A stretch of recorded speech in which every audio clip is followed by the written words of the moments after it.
apanhados pelo vírus e neste dia em que o Roble faz anos, enfim, embora com algum atraso, vamos chamar um atraso académico, a palavra é tua, David, bem-vindo ao Rómulo, que é uma casa tua, e conta-me lá o que é que este livro, eu vou ser provocador, traz de novo. Muito obrigado, Carlos. O que é que este nosso livro traz de novo? Portanto, eu já estou a partilhar o meu ecrã, penso que já estão todos a ver. É mais um prazer, mais uma vez um prazer estar aqui de novo no Rómulo, desta vez por Zoom, tendo em conta o tempo, os tempos que vivemos, os tempos em que fomos apanhados pelo vírus. Não fomos todos apanhados pelo vírus no sentido de termos sido contagiados, mas somos apanhados de várias maneiras. Por exemplo, somos apanhados nesta contingência de termos que fazer estes eventos por Zoom e até já nos termos habituado a eles. E é um prazer estar aqui. Parabéns ao Rómulo, aos dois Rómulos, ao Rómulo de Carvalho, que faria hoje anos, razão pela qual hoje é o Dia Nacional da Cultura Científica e Tecnológica, e também parabéns aos 12 anos do Rómulo, em Coimbra, já uma bonita idade, um projeto que tenho acompanhado desde o início, do Carlos Filhais, e que de facto tem envelhecido bem, com cada vez mais valências. Oh, David, o Rómulo já tem 12 aninhos, já é um homenzinho. Já é um homenzinho. Já tem que usar máscara. Com 12 aninhos já tem que usar máscara. Ah, é? Epa! É. Já ninguém vai conhecer o Rómulo assim como. Muito bem, parabéns ao Rómulo. Pronto, um livro que surgiu de uma certa necessidade de intervir no espaço público, que foi inundado de repente sobre vírus, com conteúdos acerca de vírus e muitas vezes informação e também desinformação. Mas mesmo a informação às vezes é difícil de acompanhar, porque nós estamos a assistir à ciência em direto, não é? A ciência à medida em que ela é feita, à medida em que ela vai sendo produzida, coisa que não é habitual, mas também assistimos a desinformação. Portanto, nós dividimos o livro em 3 partes principais. Na primeira parte, que chamamos O que se sabe, nós falamos sobre a informação, ou seja, sobre aquilo que se extrai do conhecimento científico acerca do novo vírus, porque na realidade já se sabe muita coisa, mas nem sempre é fácil discernir no meio do espaço mediático aquilo que realmente se sabe, porque de facto há uma avalanche informativa e nem sempre se consegue distinguir aquilo que é informação daquilo que é desinformação, aquilo que é certo daquilo que é incerto, e nós aqui tentamos compilar aquilo que é certo e também assumir aquilo que é incerto. Por exemplo, falamos dos tipos de máscara, falamos das vias de transmissão, que é um assunto que é muito certo, ou seja, nós sabemos neste momento relativamente bem como é que o vírus se transmite, sabemos também quais são as medidas para o travar. Falamos também de máscaras, que é uma das medidas de prevenção da transmissão do vírus, que inicialmente até foi desaconselhada, e falamos também dessa reviravolta das máscaras. Falamos dos tipos de máscaras também. Há vários tipos de máscaras. Há as máscaras de pano com 3 camadas, as máscaras de algodão com 3 camadas, as máscaras cirúrgicas e aos respiradores KPN95, FFP2, que são aqueles que de facto podem filtrar aerossóis, podem filtrar partículas muito pequenas que ficam em suspensão no ar. Falamos de risco, falamos de sistema imunitário, vacinas e de testes. Já falamos aqui também dos testes rápidos, que agora ganharam um impulso muito grande tendo em conta a sua acrescida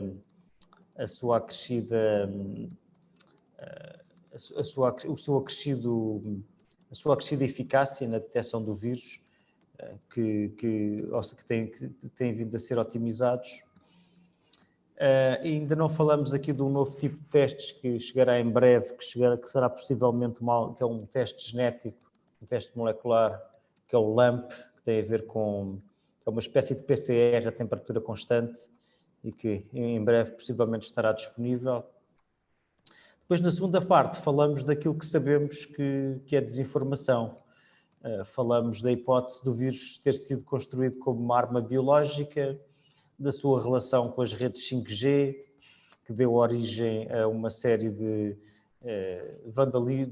episódios de vandalismo no Reino Unido, com o incêndio de torres de telemóvel, torres de telecomunicações, não só 5G, mas também 4G, 3G, pois elas são muito difíceis de distinguir. Falamos de mezinhas como as desinfecções miraculosas, tratamentos muito perigosos que têm sido aconselhados, a medicina chinesa, que foi referida como tendo sido usada na China, mas o facto dela ter sido usada não quer dizer que tenha ajudado alguma coisa.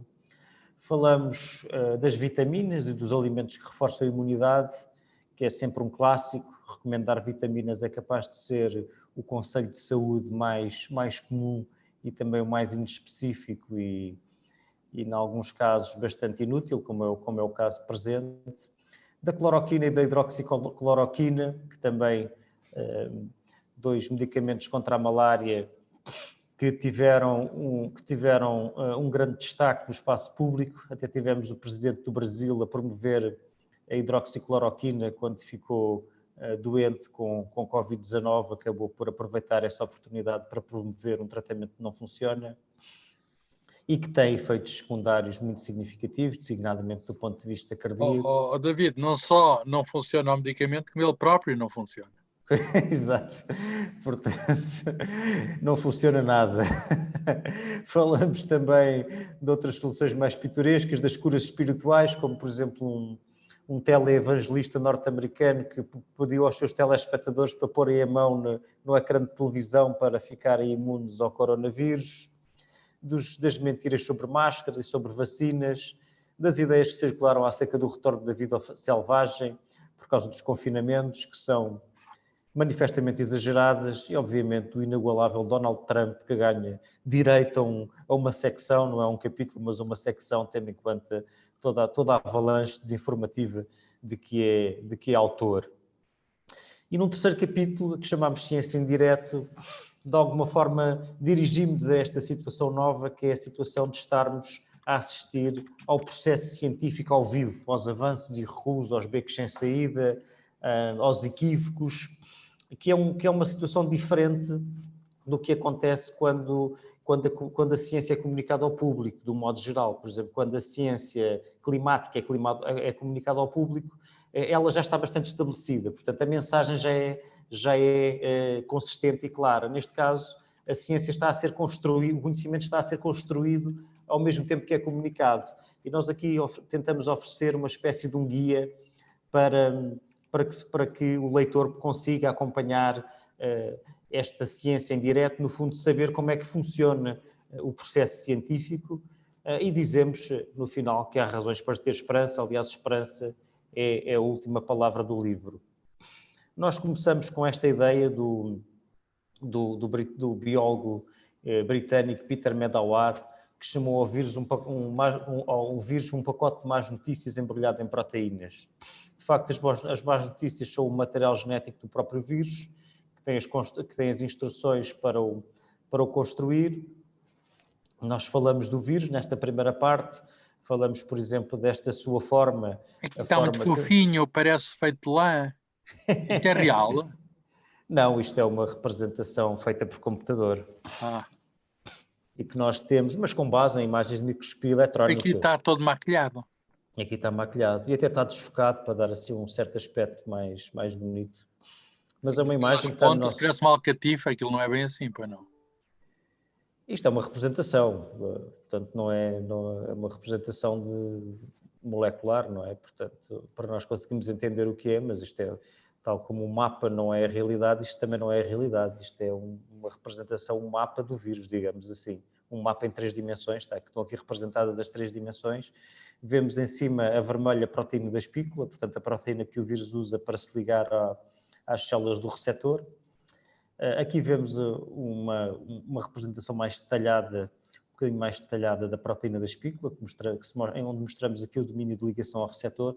Este domínio de ligação ao receptor é muito importante. Por exemplo, há várias vacinas que são baseadas nesta parte da proteína, em vez de na proteína da espícula inteira, porque ele tem usar apenas uma parte de uma proteína na vacina é bom, porque reduz os efeitos secundários, designadamente um efeito que as vacinas contra este tipo de coronavírus costumam ter, e já houve outras tentativas, designadamente para o vírus da SARS, que é a imunopotenciação, ou seja, uma resposta exagerada do nosso sistema imunitário.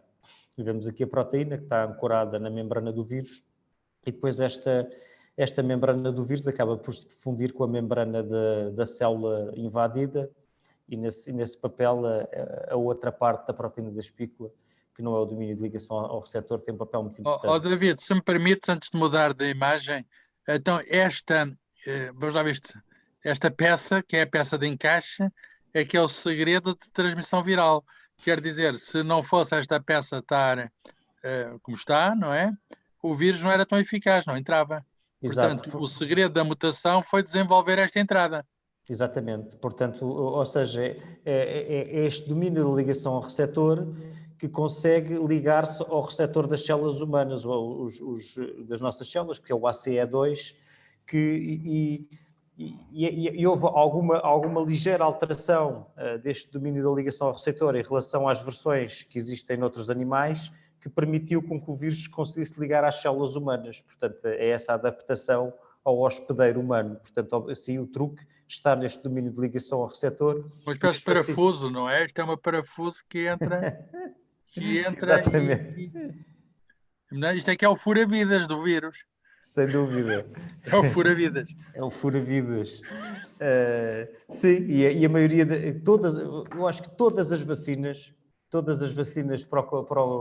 para este vírus, para o SARS-CoV-2, centram-se nesta proteína, na proteína da espícula, no reconhecimento desta proteína da espícula. Aliás, isso é uma fragilidade, agora numa nota um bocadinho mais pessimista, em relação ao otimismo das vacinas. Se por acaso o vírus sofrer uma mutação significativa na proteína de ligação no domínio de ligação ao receptor, isso poderá tornar no limite todas as vacinas ineficazes, tendo em conta que o alvo das vacinas de todas as vacinas é esta proteína da espícula e especificamente o domínio de ligação ao receptor. De qualquer forma, até agora, o vírus tem-se revelado bastante estável do ponto de vista genético da sua sequência, não tem sofrido mutações significativas, portanto, mas de qualquer forma, esta proteína é muito importante, é ela que nos permite infectar e é nesta proteína que se baseiam todas as vacinas em estudo para o novo coronavírus. Bem. Nós também apresentamos no nosso livro uma perspectiva, digamos, da evolução dos casos em Portugal. Na altura em que nós o terminámos, no final de setembro, já era evidente o início de uma segunda vaga. Agora ela é, de facto, muito mais evidente. Mas nós avassaladora, não é? Avassaladora, de facto. É uma vaga muito maior do que a primeira vaga. Também notamos aqui que nunca houve uma redução total do número de casos entre a primeira e a segunda vaga. Mantivemos sempre alguma atividade, digamos, pandémica, muito, muito ativa, ao contrário do que aconteceu noutros países. Mesmo o número de mortes, houve sempre um número, embora pequeno, de mortes. É verdade. Entre as duas vagas. Houve sempre um número de mortes relativamente alto. Infelizmente. Agora muito mais, neste momento reparemos que na primeira vaga o número de mortes máximo que houve foi à volta dos 30, foi inferior a 40. E hoje foram 80. E vários dias tivemos essa ordem de grandeza, portanto temos um número de mortes diário que quase 3 vezes mais. Quase 3 vezes mais. Nós falamos já desta segunda vaga, falamos no livro de vários países onde esta segunda vaga era evidente. E também falamos do regressar das medidas de confinamento, que em vários países que se começavam a impor-se. Nós, Nós tivemos uma implementação mais tardia dessas medidas de confinamento ou de restrição ou de redução de contactos, não é? Portanto, David, tenho aqui pela primeira vez, noto, pensava que não tinha gralha nenhuma, tem uma gralha. 1, 2, 3, 4, 5 linhas. Há uma mutação, houve aqui um ataque do vírus e deve dizer não representável. O que é que lá está? Pois, não está bem, não. Mas Epá, isto foi um Carlos, ataque viral, mudou aqui uma letra. não, mas isto já deve estar corrigido no livro. Isto ainda é a versão das provas. Está bem, está bem. Não tinha o PDF final. Está bem. Eram atrás, também está uma gralha. Já percebi isto, já não é a versão final, ok. Não é, não, ainda não é a versão final, é só para ilustrar. Também há mais coisas à frente, há mais gralhas à frente. Está bem, tudo bem, tudo bem. Não se assuste, o livro é perfeito. O livro é perfeito. Aliás, feito pela Gradiva, só podia. Só podia. Portanto, nós também falamos desta questão do risco. Sabe-se desde o início que quem está mais em risco de morte, digamos assim, ou de doença grave, são as pessoas com idade mais avançada. Nós socorremos de um grande estudo feito no Reino Unido com dados com um grande número de pacientes que são seguidos em cuidados de saúde primária. Isto é uma base de dados chamada Open Safely, que é uma iniciativa coordenada pelo médico Ben Goldacre, que é um grande divulgador científico e também um crítico da pseudociência, autor do livro Ciência da Treta. Ele publicou na Nature, ele e a sua equipa publicaram na Nature estes dados que, no fundo, mostram o risco de morte associado a vários fatores de risco. Neste caso, vemos que o risco de morte aumenta muito significativamente com a idade. É, de facto, um dos fatores de risco mais significativos. Mas também, por exemplo, a obesidade, também vemos que, à medida que as pessoas são mais obesas, também o risco de morte associado à Covid-19 aumenta significativamente e pode ser mais do dobro do que uma pessoa não obesa. O que nós vemos aqui são estas barras verticais, são as barras de erro.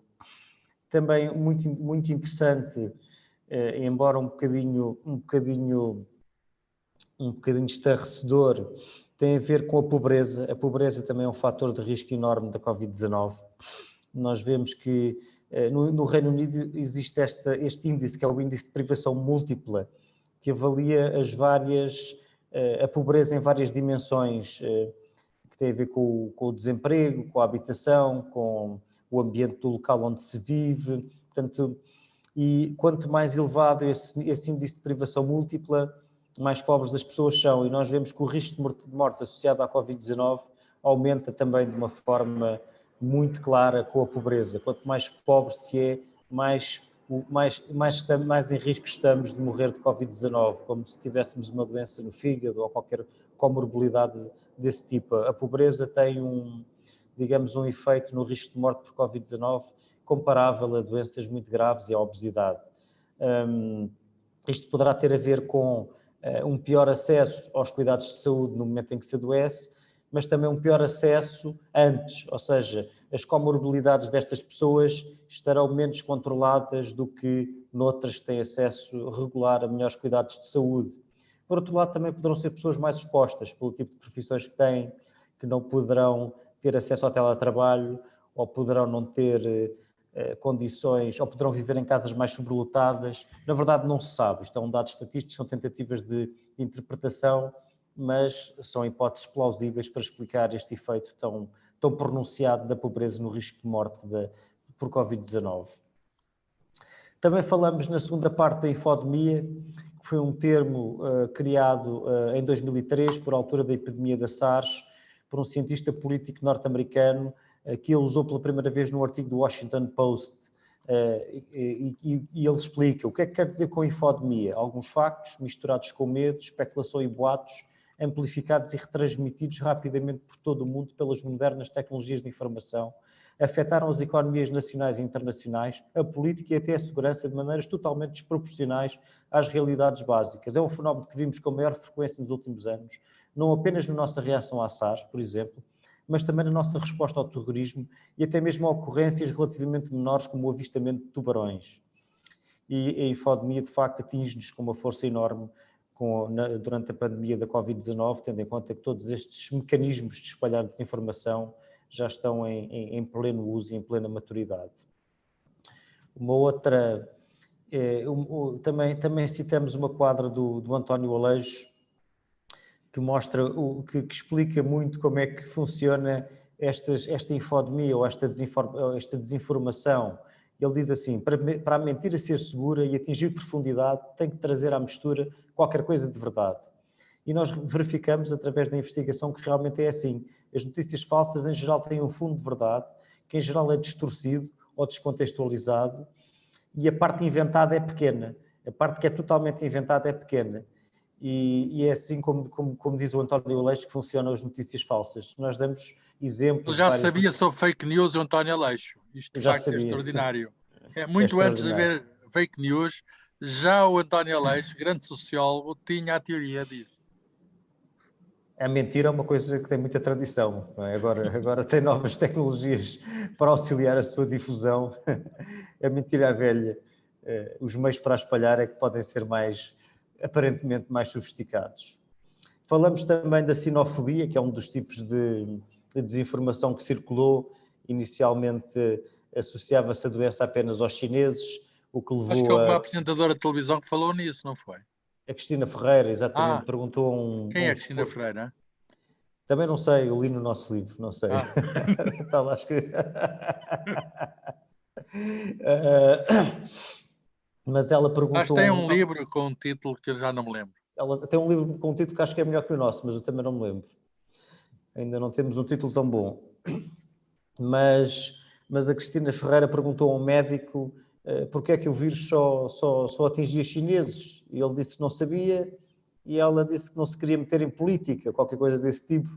O que é um disparate, obviamente. O vírus atinge todas as pessoas, não há uma diferenciação por etnia, embora, obviamente, há doenças que podem ter uma suscetibilidade diferenciada por etnia. Isso acontece, por exemplo, com a anemia falciforme, que nós também falamos no livro, mas não é o caso, obviamente, do SARS-CoV-2, tendo em conta a sua grande difusão entre todas as populações do mundo e entre as várias populações dos vários países.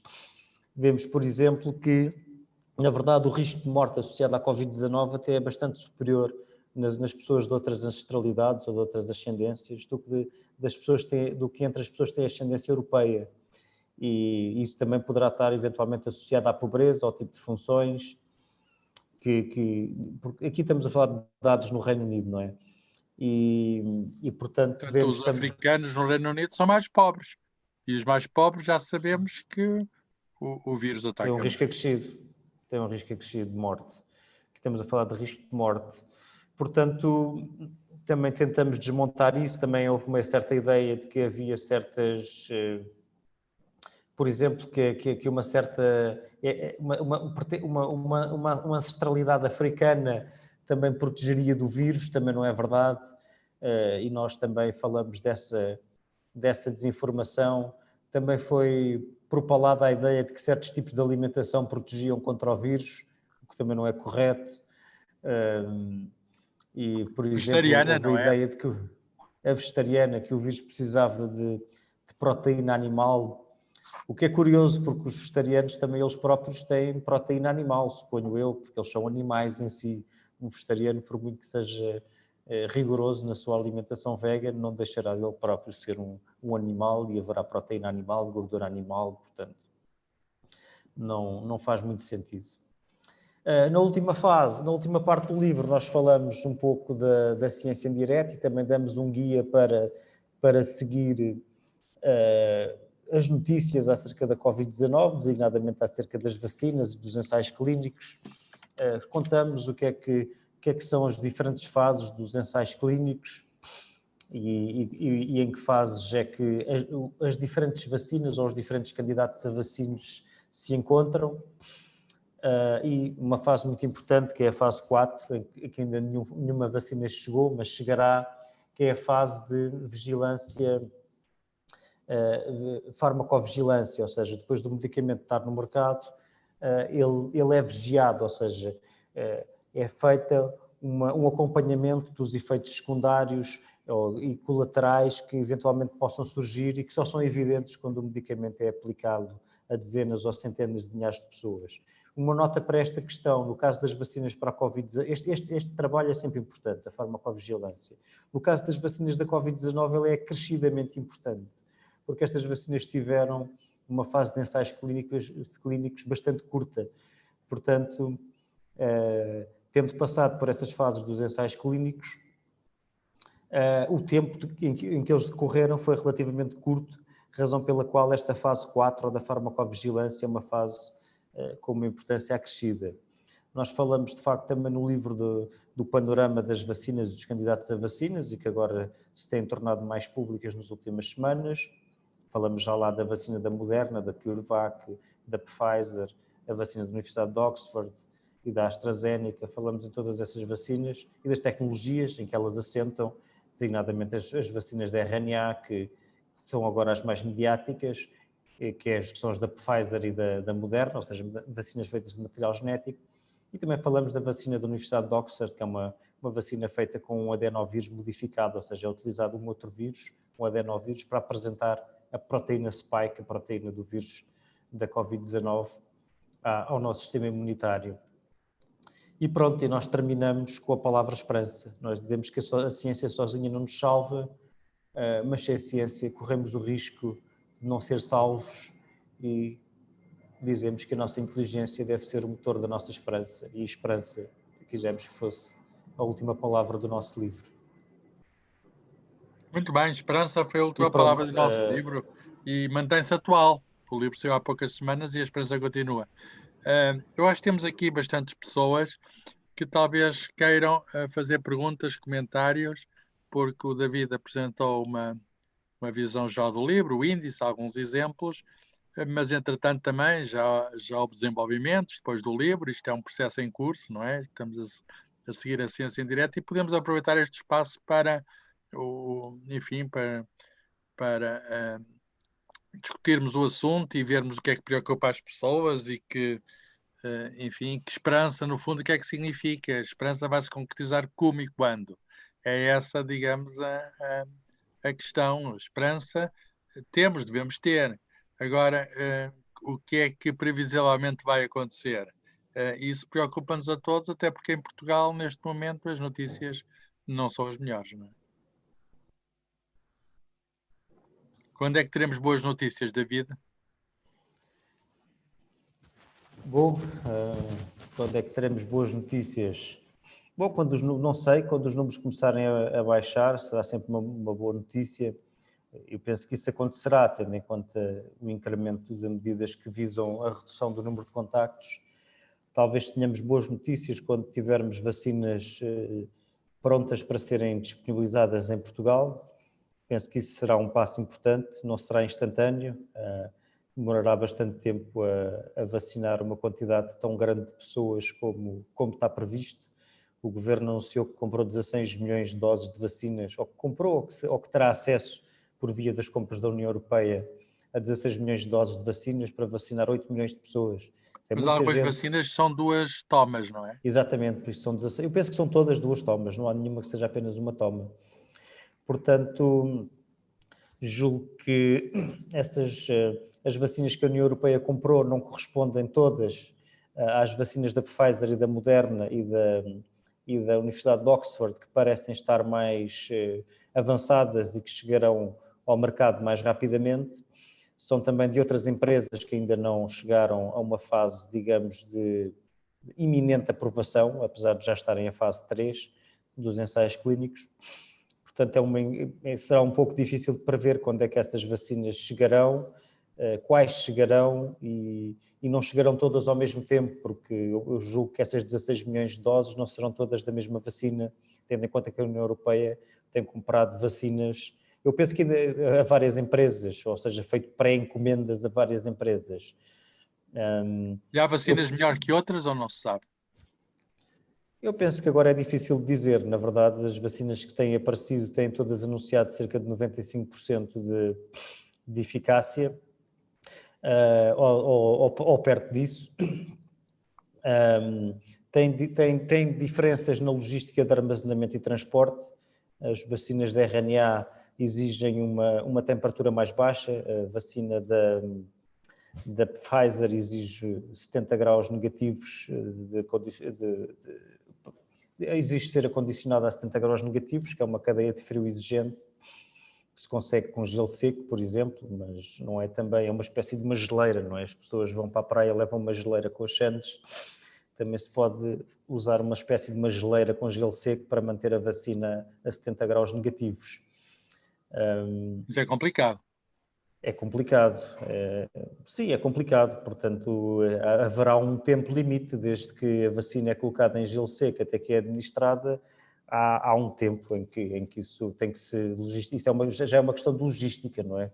A logística é complicada. A logística é complicada. Também a vacina de Oxford foi anunciada com uma eficácia de 70%, mas parece que pode ser superior, porque é uma eficácia média, mas parece que os investigadores descobriram por acaso que que se derem metade da dose na primeira toma, que a eficácia sobe para 90%, ou seja,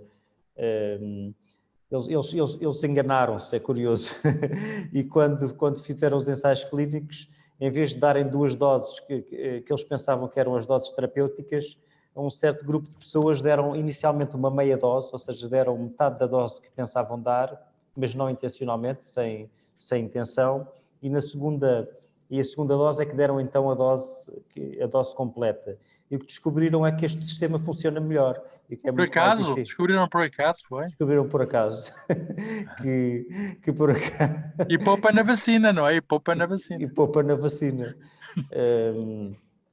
E pronto, portanto...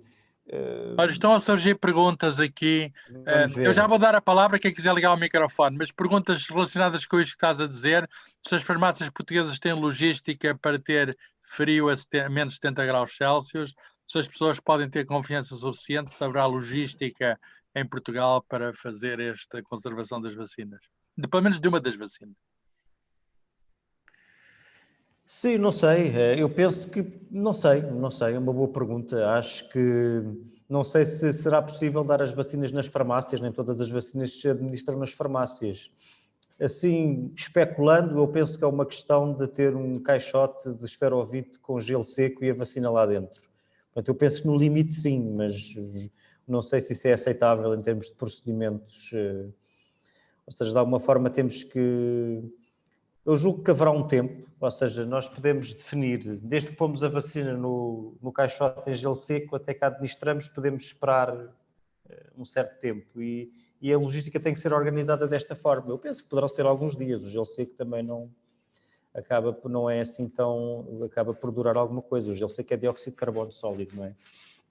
Portanto... Muito bem, então vamos entrar em fala direta. Quem quiser, estamos 60 pessoas. Quem quiser, liga o microfone e pode fazer perguntas ao David ou eventualmente a mim, já que sou coautor. Posso fazer uma pergunta?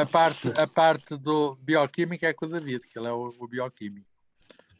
Eu estudei aquela parte do António Aleixo. Eu não sei se posso falar. Sim, é o Adérito. Muitos parabéns pelo livro e acho que parece muito interessante. Manuela quer falar, já lhe vou dar a palavra. É muito rápido. É o seguinte, no vosso livro, provavelmente, ou pelo menos para a amostra que fizeram, apresentaram, não falam na questão dos modelos, que também foi muito falada o achatar a curva e aquelas pessoas que falam muito sobre previsões. E aconteceu no início em Portugal, mas não foi só em Portugal, de aparecerem uma espécie de zandingas a prever o que é que se passava nos próximos 15 dias e quando é que é o pico, etc. E o que é certo é que, pelo menos aqui na matemática, acontece de repente toda a gente se tornou especialista nisso e apareceram milhares e milhares de pessoas a tentarem fazer esse tipo de previsões. Algum comentário sobre esse tipo de fenómeno ou desta questão que também introduziu um bocadinho ruído neste processo todo? David, o que é que queres dizer sobre isso? Eu concordo, acho que houve de facto uma profusão de epidemiologistas amadores e acho que o debate que ocorreu acerca disso não foi benéfico, porque os modelos epidémicos, neste caso, ainda estão mal estabelecidos, não conhecemos bem o vírus, nem a sua epidemiologia, ela é afetada pelas medidas que se tomam de saúde pública, portanto, e julgo que de facto de início houve uma grande confusão que não foi benéfica. No entanto, penso que é sempre melhor haver uma conversa pública acerca destas coisas do que não haver. Portanto, mesmo com todos estes problemas, julgo que uma sociedade aberta e plural, que é normal que estes temas sejam discutidos, penso que talvez algumas pessoas que não tiveram, talvez tenham cedido nas intervenções que fizeram, até porque havia muita incerteza e porque essas suas especulações, até especulações às vezes muito alicerçadas em modelos matemáticos, eram especulações e não tinham, portanto, os modelos matemáticos dependem muito, os modelos académicos são modelos matemáticos, dependem obviamente dos parâmetros que são introduzidos, e acerca desses há muita incerteza, ainda mais havia aqui há uns meses atrás. Pronto, eu só acrescentar, reforçar este ponto. Nós, de facto, o Adérito reparou bem, não falamos deste assunto, porque é um assunto que, em grande medida, confuso. Não é fácil explicar, digamos, as bases da epidemiologia a quem não tem suficiente preparação matemática. E o que aconteceu, de facto, foi que fizeram-se especulações, tirando resultados que foram muito diferentes a partir de, enfim, de modelos, que às vezes os modelos não diferiam muito, mas pequenas entradas tinham grandes efeitos. E como as entradas não eram certas, não podíamos saber o que ia acontecer. E ainda hoje não podemos. Portanto, ainda hoje não podemos saber quando é o pico desta segunda vaga. Há poucos dias, numa reunião de Infarmed, o próprio Presidente da República perguntou ao epidemiologista português, Manuel Carmo Gomes, que vai estar aqui numa sessão no Rómulo, na Noite Europeia dos Investigadores, sexta à noite, às 21h30, podemos fazer-lhe essa mesma pergunta, mas ele disse que não podia prever quando era o pico. Haveria alguns sinais, mas não eram sinais suficientemente seguros, talvez final de novembro, etc. Portanto, ainda hoje temos enormes dificuldades em fazer futurologia, em tirar conclusões desses modelos e, portanto, propositadamente não alimentámos esse tipo de discussões. A Manuela Grazina queria falar. Olá, boa noite. Antes de tudo, parabéns. E estou certa que vai ser um sucesso e obrigada por esta apresentação tão clara e interessante. Antes da minha pergunta, eu gostava só de dizer que, de facto, há arcas a menos 70 e a menos 80 graus centígrados que nós usamos nos laboratórios biomédicos. O problema é o preço e o espaço e as condições que são necessárias para que elas sejam colocadas nos espaços. Portanto, que não é assim tão simples. Portanto, é uma questão, mais uma vez, de custos, mas é possível. A minha pergunta é, agora especula-se muito em relação ao tipo de testes. Não sei se abordaram isso no livro. Sim. O teste genético versus aqueles testes rápidos das farmácias, porque isso tem alguma importância na atualidade, primeiro, porque se estão disponíveis nas farmácias, as pessoas vão buscá-los e compram-nos e, portanto, isso deixa de contar para os números a nível nacional, e eu gostava do vosso comentário em relação a isso, porque isso depois complica muito aquilo que é o conhecimento e os dados, e acho que é muito importante. E depois, os testes em si já têm alguma informação sobre os falsos negativos, falsos positivos e as questões associadas a cada um dos testes e à sua especificidade. Da genética versus os serológicos. Obrigada, bem. Excelente perguntas. O David é especialista nessas coisas porque estudou muito o assunto. Sim, nós falamos dos testes no livro. Falamos disso. Sim, falamos. Portanto, e nós inclusivamente nós citamos dados de estudos que de facto avaliam a eficácia, no fundo, a especificidade dos vários tipos de testes, tanto a percentagem de falsos negativos como de falsos positivos, tanto do teste PCR como dos testes serológicos, como até dos testes rápidos, que são de antigênio, ou seja, que detectam a proteína do vírus, precisamente a proteína da espícula. Bom, quer dizer, os testes serológicos detectam no sangue a proteína, detectam os anticorpos, portanto, no fundo, no fundo, avaliam se nós já produzimos anticorpos para o vírus. É uma maneira de estimar a taxa de exposição de uma população ao vírus, que é baixa, segundo o primeiro inquérito nacional serológico conduzido pelo Instituto Dr. Ricardo Jorge, e que os resultados foram divulgados em junho e que está em linha com a de outros países europeus. Agora não tenho o número de cor, mas penso que é à volta de 5% da população com anticorpos, o que é manifestamente insuficiente para qualquer tipo de imunidade de grupo, mesmo nas hipóteses mais otimistas, sendo que é muito difícil conceber a ideia de uma imunidade de grupo sem uma vacina. Apesar disso, ter popularizado essa ideia. Falamos também, obviamente, dos testes PCR, que de facto são muitíssimo específicos, portanto, em condições laboratoriais são praticamente perfeitos, laboratoriais de investigação científica. No mundo real podem ter algumas falhas, mas, por exemplo, os falsos positivos, por exemplo, devem-se exclusivamente a erros de manipulação da amostra, ou contaminação da amostra com uma amostra positiva ou troca de amostras. São testes muitíssimo específicos.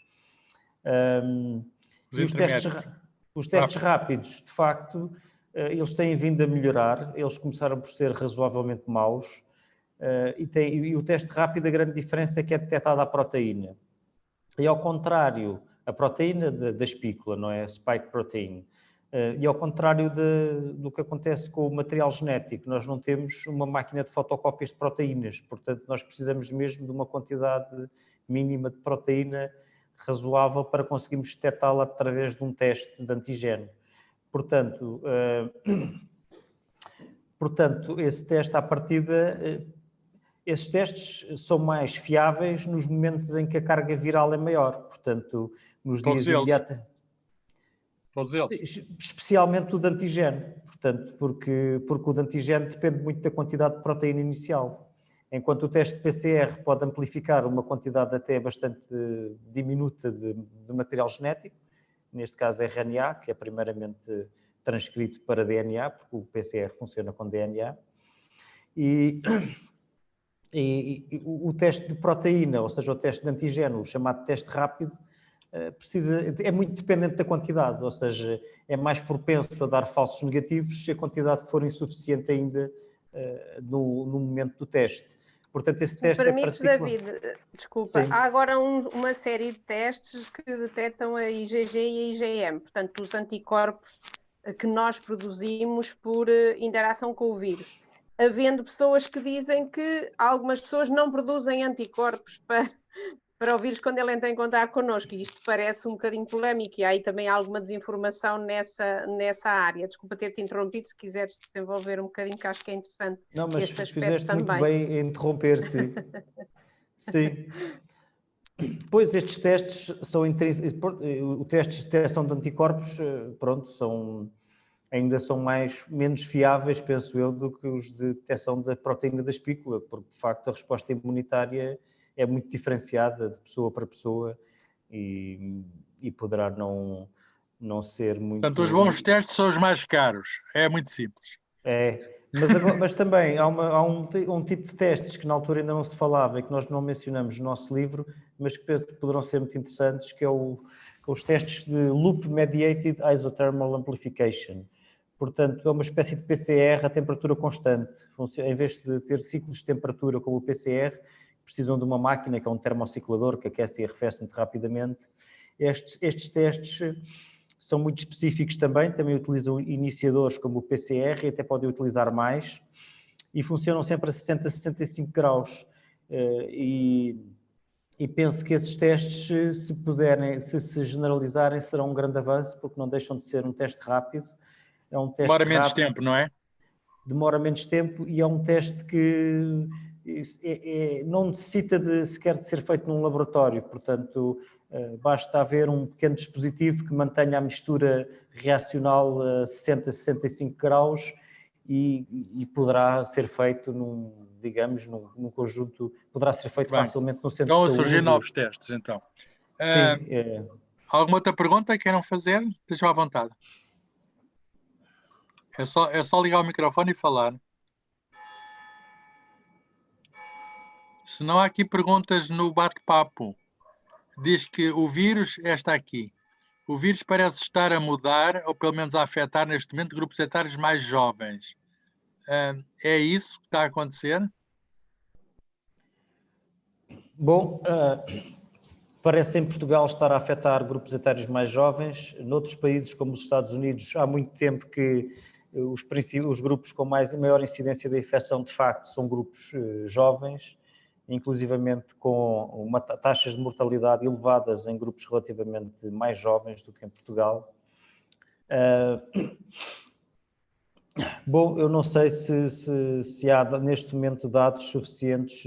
Eu já vi referido essa hipótese na comunicação social, a hipótese de haver uma mutação que torne o vírus mais propenso para os mais jovens. Penso que, tanto quanto sei, neste momento não é certo que assim seja e que a prevalência mais elevada nos mais jovens, que haja uma componente de mutação genética que seja particularmente decisiva para isso. Nós sabemos que o vírus se liga aos receptores ACE2, também sabemos que à medida que envelhecemos que temos mais desses receptores, razão pela qual a doença também pode ter uma progressão menos favorável em pessoas mais idosas, precisamente porque tem um maior número desses receptores nas suas células. Agora não sei, penso que não sei se de facto haverá uma razão genética para haver um aumento da prevalência entre os mais jovens em países como Portugal. Muito bem. Está aqui outra pergunta muito interessante. Se a ciência está a acontecer em direto, não estamos perante uma maior importância de repensar a forma de comunicar as descobertas que vão acontecendo? Parece que as descobertas se atropelam umas às outras, ainda agora estás a referir uma de descoberta eventual, não é? Há muita coisa que é dita todos os dias e nem tudo é verdade. Nós comentamos isso no livro, não é? Sim, eu penso que isto é um problema de fundo, é que a ciência é representada no espaço público através dos resultados. É representada como uma espécie de uma caixa mágica de onde saem resultados. E o processo científico em si é praticamente ausente, está praticamente ausente. Portanto, o repensar da comunicação de ciência é comunicar mais o processo científico. De alguma forma, fazer mais referência ao modo como se constrói o conhecimento, como se acrescenta conhecimento a esse corpo de conhecimento que é a ciência. Eu acho que nisso há claramente um déficit.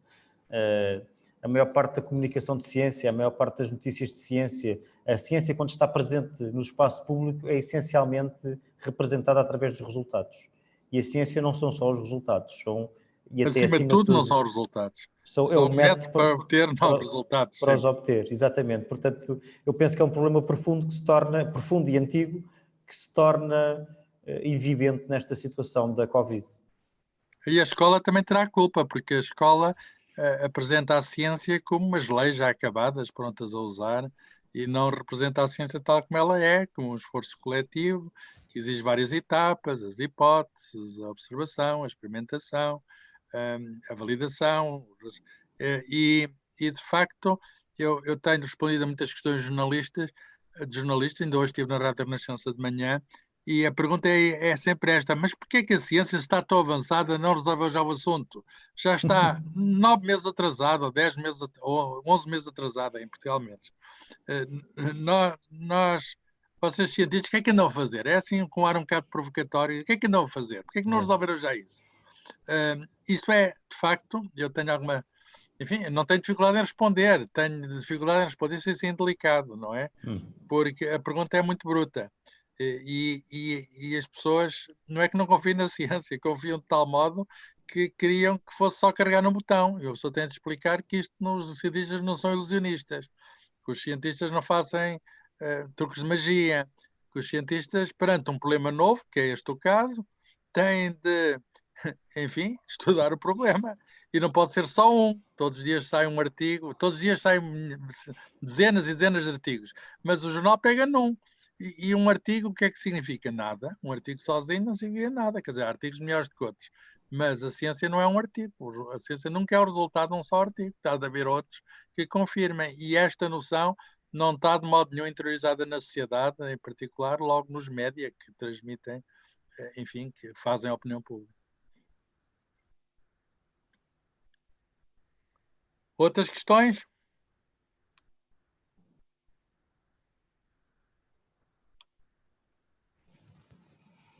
Sobre vacinas. As vacinas serem obrigatórias, perguntou aqui a Fernanda Costa. Tens alguma opinião sobre isso? Sim, Portugal não tem uma tradição de vacinas obrigatórias. Já houve vacinas obrigatórias, já houve até leis de vacinas obrigatórias na Europa recentes. Eu penso que isso deve ser sempre o último recurso, não é? Penso que à partida não. Portugal até tem em geral índices de confiança nas vacinas muito, muito elevados, superiores à média da União Europeia e à generalidade dos países europeus. Portanto, eu penso que, sendo possível não serem obrigatórias, julgo que não devem ser obrigatórias. A obrigatoriedade deve ser o último recurso num caso de gritante de saúde pública. Muito bem. Devem ser altamente recomendadas, especialmente para... Eu penso que o problema será mais quem terá acesso às vacinas. Será mais uma questão de prioridade. Haverá muita gente a querer ser vacinada, suponho, e não haverá em simultâneo vacinas para todos.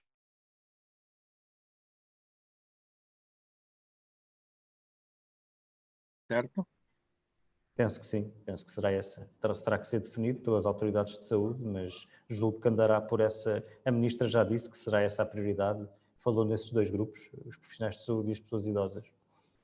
O que faz sentido.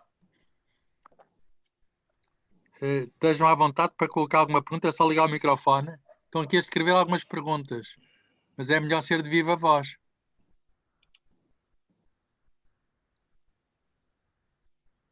Aqui seria de pensar que as pessoas com problemas no sistema imunitário, como por exemplo esclerose múltipla, fossem particularmente vulneráveis.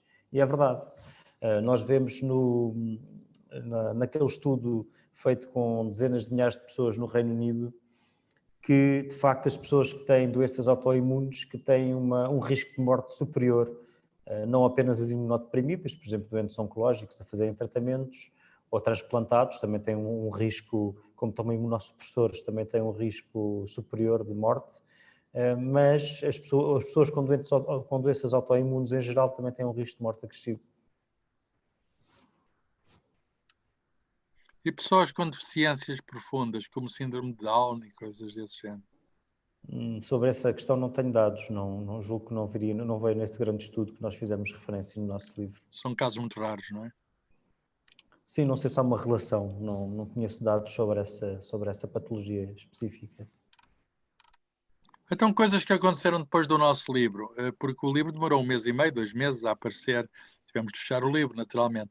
Mas, por exemplo, há uma polémica muito interessante do caso de uns turistas alemães que ficaram retidos nos Açores, em quarentena, fechados nos hotéis, e houve uma queixa, entrou em tribunal e houve um acórdão de juízes que dizem, foram consultar uns artigos científicos, pegaram em 2 artigos científicos e disseram que, enfim, que interpretaram aqueles artigos e disseram que aquilo era boa ciência e, portanto, que os testes não eram eficazes, tinham uma probabilidade que não era 100%, como se houvesse algum teste que tivesse probabilidade de ser 100%, isso não existe na vida, e que, portanto, que eles não podiam ter sido confinados. Tens alguma opinião sobre isso? Sim, quer dizer, esse caso é surreal. Vemos 2 juízas aparentemente muito mal informadas que pensam que têm a competência para consultar a literatura científica e, obviamente, consultam muito mal e produzem uma sentença que penso que é desastrosa, que será certamente aproveitada pelos movimentos anti-vacinas e pelos negacionistas da Covid-19 e que, de facto, negam digamos, a eficácia ou a capacidade dos testes de detectarem o vírus ou até a própria existência do vírus, e penso que isso é de facto um episódio absolutamente lamentável e quase inacreditável. Obviamente que a literatura científica não diz isso é uma conclusão precipitada e enviesada e desinformada da literatura científica. Acima de tudo, não é um artigo ou 2 que faz, digamos, lei. Acima de tudo, neste caso, os juízes deviam pedir a opinião de especialistas. Certo. Os especialistas têm, digamos, uma visão muito mais alargada do que aquela que é fornecida por um artigo que acaba de sair. Sim, com certeza. Eu acho que, e estamos aqui a falar de conhecimento muito estabelecido, vamos lá ver, a capacidade do PCR de detectar um gene de um vírus, estamos a falar de coisas que temos muita certeza, quer dizer, não... Não é 100%, mas está perto. Sim, quer dizer, sim, o PCR é uma técnica muito específica, o PCR baseia-se em iniciadores, que são pequenas sequências de ADN, cerca de 30 pares de bases, e em geral 2 iniciadores, um de cada lado do gene ou da porção do ADN que se pretende amplificar, e cada base há 4 hipóteses para cada base, não é? Pode ser adenina, timina, guanina ou citosina. Portanto, estamos a falar de uma especificidade, parece-me, de 4 elevado a 60, não é? Portanto, a probabilidade de haver uma sequência ao calhas de um outro gene qualquer que de facto também seja amplificada por aqueles 2 primers, é muito pequena, é tão pequena que, bem, não é Se a zero. pessoa tiver um teste PCR positivo, está mesmo infectado. Sim, a não ser que tenha havido um erro de motivo bem, pode estar mesmo infectado, ou seja, portanto, há 2 questões. Há falsos positivos que têm a ver com erros de manipulação da amostra no laboratório, trocas de amostras, contaminação de amostras. Também há outro caso, que nós falamos do livro, que tem a ver com a sensibilidade do PCR. Ou seja, o PCR, se forem feitos ciclos suficientes, consegue detectar quantidades ínfimas de material genético. E o que pode acontecer é, de facto, detectar positivos irrelevantes, ou seja, pessoas que estão infectadas, mas têm uma quantidade de vírus tão pequena que nem são contagiosas, nem têm sintomas, pelo menos no momento do teste. E isso tem sido alvo de críticas, por exemplo, já há investigadores que propõem que o número de ciclos de PCR seja limitado. Neste momento, a recomendação da Organização Mundial de Saúde é, penso que, cerca de 38 ciclos de PCR. Há quem defenda que devem ser limitados a 35, ou que deva ser indicado no resultado do teste do PCR ao fim de quantos ciclos é que foi encontrado o vírus. Não é igual o vírus ser encontrado ao fim de 6 ciclos ou ao fim de 38. Portanto, de 38 ciclos, estamos a falar de uma quantidade muito baixa do vírus. Ao fim de 6 ciclos, temos uma quantidade grande de vírus. Portanto, PCR poderá detectar quantidades muito pequenas e, no limite, poderá ser um positivo irrelevante, mas é um verdadeiro positivo. Sim. Falaste da OMS, da Organização Mundial de Saúde, como é que vês o papel que ela tem tido e que, como sabemos, tem recebido algumas críticas?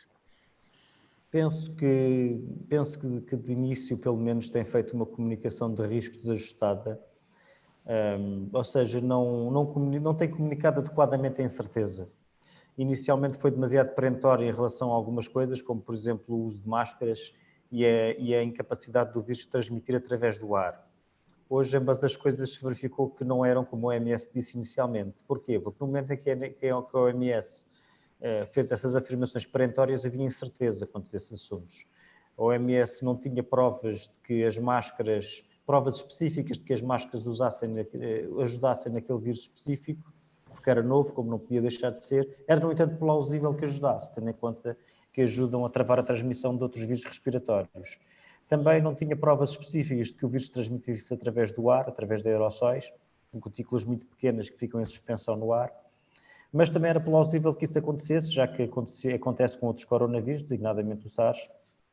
Portanto, foi demasiado perentório ao dizer que as máscaras não eram inúteis, até chegando a dizer que eram prejudiciais e que o vírus não se transmitia pelo ar. Portanto, de alguma maneira, na comunicação deve-se assumir a incerteza. Quando não se assume a incerteza na comunicação, quando mudamos de posição, o público, isso cria desconfiança no público, mina a desconfiança no público. Portanto, mas as pessoas querem certezas, a questão é essa, as pessoas não sabem aceitar incertezas. Pois, é verdade, mas às vezes o que há incerteza e talvez tendo em conta o problema de oferecer uma falsa certeza da qual se tem que recuar mais tarde e a desconfiança que isso induz e digamos a opção de oferecer a verdadeira incerteza no momento em que isso é comunicado, talvez a segunda opção seja melhor. Penso que a comunicação de incerteza não tem que ser comunicada como um pântano de dúvida total. Pode-se dizer, bom, nós pensamos que isto é assim, mas ainda há estudos a decorrer, penso que haverá formas de assumir a incerteza sem, digamos, dar a ideia de uma ignorância total. Pois, porque a ciência consiste na redução da incerteza, não é na alcançar nunca a certeza absoluta, quer dizer, porque poderá haver sempre surpresas, poderá haver sempre casos que não conhecemos agora e que venhamos a conhecer. Muito bem. Alguma outra questão? Não quero... Professor, Sim, posso fazer ainda uma questão? Diz, Bernardo. Eu gostava de perguntar se fizeram algum tipo de debate ou se falaram sobre diferentes medidas de confinamento abordadas em diferentes países, ou foi muito cedo. Por exemplo, houve países em que se decidiu manter tudo aquilo que fosse, que tivesse a ver com a economia primária e, ao mesmo tempo, de alguma forma, proibiu-se algo que não fosse essencial, como, por exemplo, desportos amadores de contacto, e em Portugal, por exemplo, fez-se um bocadinho o contrário, fecharam antes as feiras e os desportos de contacto, mesmo amadores, mantêm-se ativos em Portugal, e os próprios ginásios, onde as pessoas estão sem máscara, quando ao mesmo tempo já se fecharam outras questões económicas que eventualmente tivessem menos possibilidade de propagação do vírus. Falaram um bocadinho sobre isso ou era cedo ainda para falar destas diferentes medidas de confinamento? David, queres dizer alguma coisa, mesmo que não esteja no livro, a tua opinião? Sim, obviamente há diferenças entre países, mas penso que a generalidade dos países europeus tomou medidas na mesma linha, embora em momentos diferentes e embora até com intensidades diferentes. Houve num extremo ao caso da China, que de facto fez um lockdown total. A China resolveu isto à força. Resolveu isto à força com um lockdown total, portanto... Ninguém sai, ninguém entra, acabou. Exatamente. Todos os casos são isolados, qualquer caso é imediatamente isolado e não há exceções. Exatamente. É um bocado duro. Sim, a China fez um confinamento como não houve em país nenhum do mundo. Portanto, a China internou, penso que compulsivamente, qualquer caso positivo. Portanto, isso significa que os casos positivos, mesmo os assintomáticos, não tiveram contactos com mais ninguém porque estavam no hospital. Portanto, quer dizer, isto é um tipo de quarentena extremamente eficaz, internar todos os positivos, e isto que eu saiba não foi feito em mais nenhum país do mundo. Sim, os positivos chegaram em casa, em Portugal e em muitos sítios. Na China não, isolaram-nos mesmo. Na China isolaram-nos, e isso é um extremo, não é? Depois temos outros casos extremos, como o Brasil e os Estados Unidos, que de facto tiveram medidas muito relaxadas, ou no caso europeu a Suécia, que mesmo assim tomou algumas medidas. A Suécia está a mudar, não está? A Suécia mudou. Agora a Suécia, o próprio epidemiologista... Reconheceu que se enganou. Reconheceu que se enganou, que as coisas não correram como ele esperava, e de facto a Suécia está a virar completamente para uma solução à europeia da generalidade dos países europeus. Portanto, eu penso que apesar de tudo, se pensarmos nos países comparáveis, nós tivemos uma abordagem dentro da mesma linha, embora haja obviamente diferenças. Por exemplo, há países que confinaram mais e depois desconfinaram totalmente, mais rapidamente. Nós nem nunca confinámos tanto, mas também nunca desconfinámos tanto. Portanto, acho que há pequenas diferenças, ou há diferenças sem dúvida, mas a linha geral é a mesma. Está aqui uma pergunta, diz assim: sobre estas últimas medidas de fim de semana, consideram que são benéficas ou que podem ser contraproducentes pela aglomeração de pessoas nos períodos das manhãs? Enfim, não abordámos isto no livro porque não estávamos na altura confrontados com a atual situação. Mas de facto também me faz muita impressão o aglomerar de pessoas que eu vejo filas ao final da manhã dos sábados. Estas medidas de fim de semana são ou não benéficas ou são contraproducentes devido a essa aglomeração? É a pergunta que estão aqui a fazer. Bom, eu suponho que apesar de tudo sejam benéficas, porque julgo que apesar de tudo elas contribuirão para uma redução global de contactos. Penso que é esse o balanço.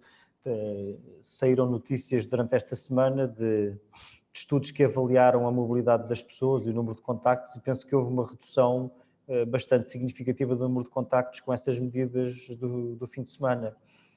Portanto, eu julgo que tudo o que é redução de contactos acaba por reduzir a transmissão do vírus. Claro. O vírus transmite-se pessoa a pessoa, quer dizer, pode transmitir pelo ar, como disseste, não é? Mas é sempre pessoa a pessoa, porque o vírus sai de uma pessoa e vai para outra. Certo. Pode ir pelo ar. Quanto menos contactos houver entre pessoas, mais contido será a propagação. Isto é simples, portanto, depende muito de nós, aquilo que fizermos, estar próximo do mínimo possível de pessoas. Certo. Sim, isto depois é sempre um balanço entre qual é que é a medida que maximiza mais a redução de contactos e minimiza mais o impacto negativo na economia e nas atividades sociais, não é? Portanto, Isso é difícil de fazer esse balanço, não é? É difícil. Haverá sempre, e está a haver prejuízo para a economia, mas também quando nós temos o problema que agora estamos a viver em Portugal de não ter, digamos, lugares ou poder não vir a ter número de lugares nos cuidados intensivos, não é? E isso vai fazer com que as medidas se agravem a certa altura, como é evidente. Se a certa altura houver ocupação plena dos cuidados intensivos, as medidas vão ser intensificadas, parece-me óbvio, não é?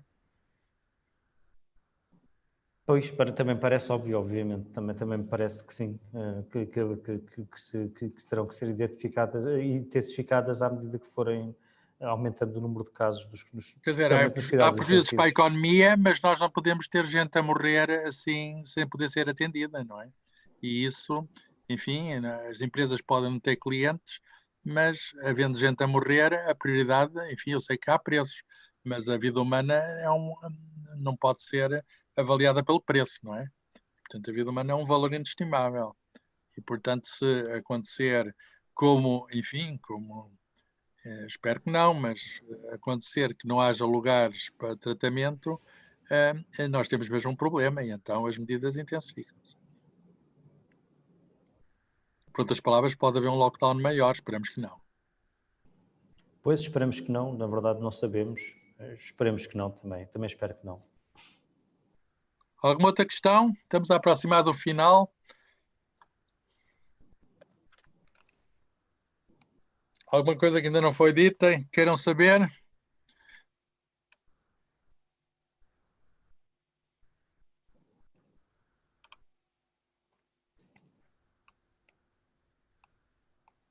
Não. David, há aqui uma frase do Richard Feynman sobre a questão das relações públicas, porque muitos governos, enfim, fazem relações públicas, tentam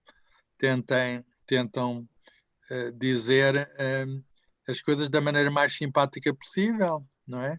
Que estão a avançar muito, estão a resolver as coisas. Estou a falar de governos em geral no mundo, não é?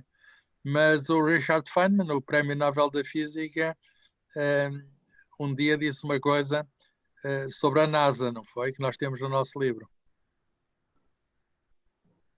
Certo, portanto, ele penso que ele estava a fazer participou, foi pedido para comentar a investigação ao desastre do Challenger, penso eu, Sim. E ele acabou por dizer que para uma tecnologia ser bem sucedida é necessário que a ciência prevaleça sobre as relações públicas, porque a natureza não pode ser enganada.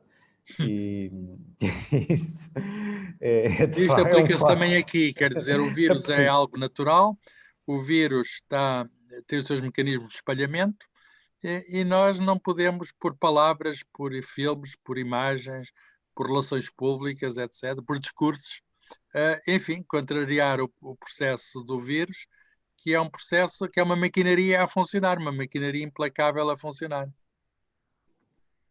Sim, e por exemplo, no caso das vacinas, nós vemos que há de facto uma componente de ciência, mas também há uma componente de relações públicas. Eu acho que tal como uma grande componente de relações públicas das farmacêuticas. Uma grande componente, é verdade. E esperemos que as relações públicas não se sobreponham à ciência, porque de facto a natureza não pode ser enganada e uma vacina ou funciona ou não funciona. Claro. Portanto, não é por haver anúncios de que funciona que ela funcionará.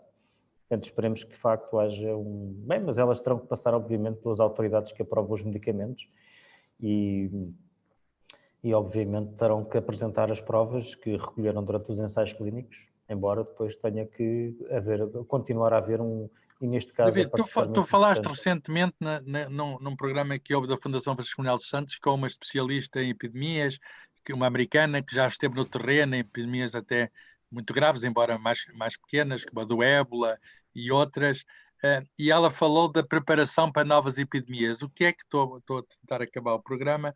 que é que nós podemos começar a aprender? Vamos supor que isto se vai resolver, que a vacina vai ajudar, que nós vamos ultrapassar, estou convencido que sim, vamos ultrapassar esta crise, mas poderão vir aí novas crises deste tipo.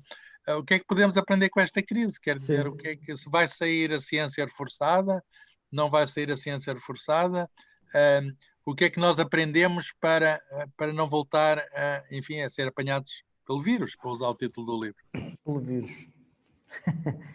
Pois, eu acho que uma coisa que aprendemos é que precisamos da ciência e que a ciência tem que ser apoiada e tem que se apostar na ciência, porque é a ciência que numa situação destas permite que nós possamos persistir e, bom, não quer dizer que nos fôssemos extinguir se não fosse a ciência, mas teríamos que lidar com um grau de mortalidade e de consequências do vírus que de facto neste momento já não estamos preparados para aceitar, como aconteceu com pandemias anteriores, e que de facto, se não quisermos repetir a trágica história pandémica da humanidade, precisamos muito da ciência e precisamos nos preparar. Já houve vários alertas acerca desta situação. Sabemos desde há muito que há vírus que podem passar de hospedeiros animais para hospedeiros para o ser humano. Eu penso que nós precisamos nos preparar, tanto do ponto de vista da saúde pública, como dos serviços de saúde dos vários países, como do ponto de vista da criação de plataformas vacinais flexíveis que possam... Bom, o caso da Universidade de Oxford é um caso, de facto, há uma plataforma, um sistema para apresentar vacinas ao hospedeiro, que é de facto um vírus, um adenovírus, que é modificado, e essa tecnologia já está, digamos, explorada e conhecida, e no fundo penso que parece-me que será esse tipo de plataformas ter uma espécie de pipeline que nos permita criar vacinas para logo uma de uma vacina, forma quando rápida. surgir qualquer coisa nova, preparar logo a vacina logo à partida. Sim, estas vacinas foram criadas de um modo muitíssimo rápido, mas isto só foi possível por causa de todo o conhecimento que já havia, não é? Esta plataforma do adenovírus existia muito antes do vírus. A ideia de fazer vacinas com material genético é uma ideia com décadas. E já há em investigação vacinas há vacinas de uso veterinário, que são vacinas feitas com material genético. Há uma vacina da CureVac, que é uma empresa alemã, que também está a tentar uma vacina do coronavírus, que tem também em fases finais de ensaios clínicos, uma vacina para a raiva, uma nova vacina para a raiva. E, portanto, são tudo, digamos, soluções que já estavam pré-preparadas para que pudessem ser aplicadas a um novo problema.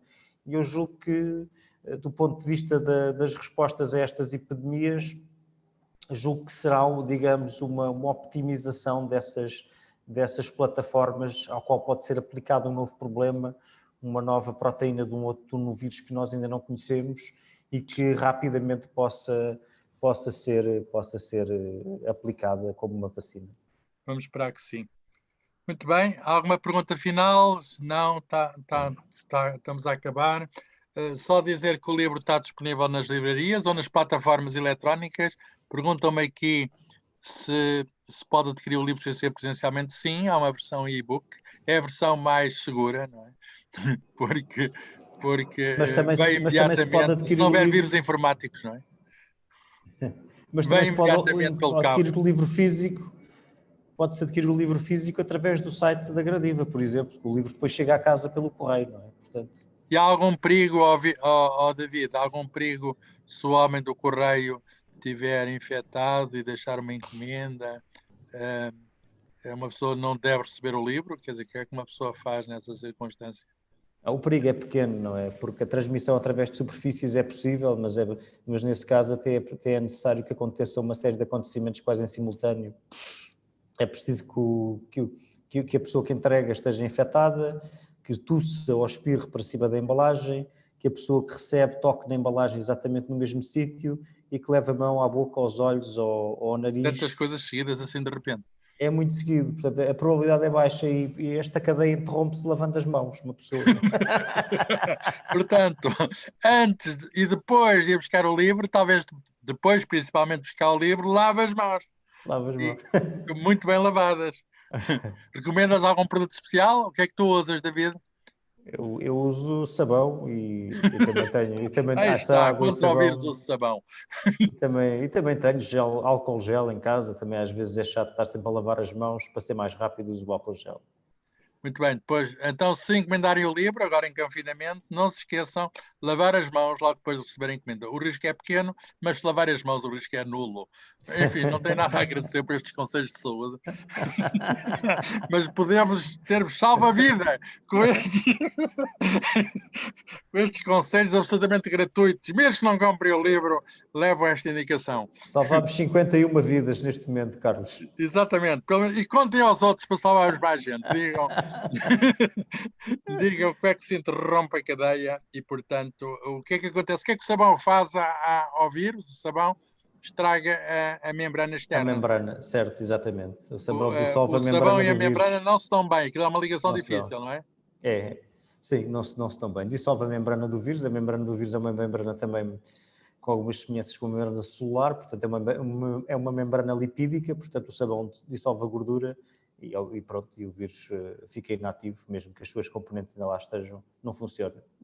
Não funciona, portanto é muito simples, Enfim, e claro, a máscara, não se esqueçam, abrir as janelas e abrir as janelas, não é, David? Sim, é muito importante, porque de facto a transmissão através de aerossóis é talvez aquela, ou seja, de partículas muito pequenas que ficam em suspensão no ar, é talvez aquela para a qual existe menor comunicação acerca das medidas preventivas, que de facto é o arejamento.